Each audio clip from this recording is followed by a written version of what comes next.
देखिए एनसीईआरटी में जो 6ठी से 8वीं तक होता है वो थोड़ा सा विस्तार में 9वीं 10वीं में होता है। जो 9वीं 10वीं में है वही थोड़ा सा और डेप्थ के साथ 11वीं 12वीं में होता है।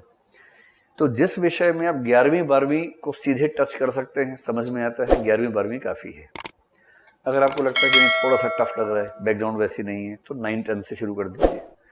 अगर समय भरपूर है आपके पास तो 6ठी से करने में भी कोई दिक्कत नहीं, क्योंकि 6ठी से 8वीं पढ़ेंगे तो 9वीं 10वीं में रिवीजन अपने आप हो जाएगी उसकी। फिर 11वीं 12वीं में सेकंड रिवीजन भी हो जाएगी, कुछ नई चीज़ें भी मिल जाएंगी। तो दोनों तरीके ठीक है। जैसे अगर आपने हिस्ट्री स्कूल तक पढ़ा हुआ है, आपको समझ हिस्ट्री की है, तो सीधे 11वीं 12वीं उठा लीजिए।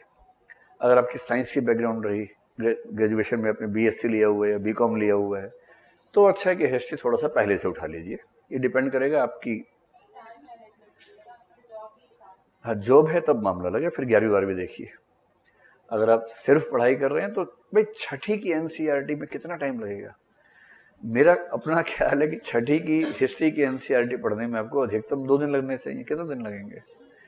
2 दिन में 6ठी हो गई। जैसे 6ठी में 2 दिन में हुई थी वैसे ही तब तब भी तो 2 दिन में हुई थी, अब तो आप और बड़े हो गए 2 दिन में 7वीं, 2 दिन में 8वीं निपटाइए, उसमें कितना टाइम लगना है?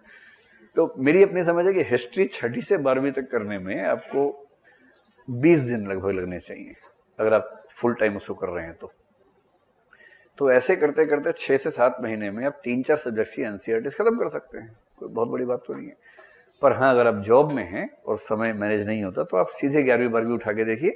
अगर लगे 11वीं 12वीं मैनेज नहीं हो पा रहा है तो पीछे जाइए, वरना उससे काम चला सकते हैं। और टेस्ट करने के लिए दृष्टि की वेबसाइट पे एक सेक्शन है एनसीईआरटी टेस्ट नाम से, देख लीजिएगा उसको। तो एनसीईआरटीज में हर किताब के हर चैप्टर पे हमने क्वेश्चंस दे रखे हैं प्रैक्टिस के लिए। जो चैप्टर पढ़ा उसकी प्रैक्टिस देखिए, वहाँ सारे क्वेश्चंस आप कर पा रहे हैं नहीं कर पा रहे हैं। हर क्वेश्चन के बाद उसकी व्याख्या भी दे रखी है कि इसका आंसर ये होना चाहिए था।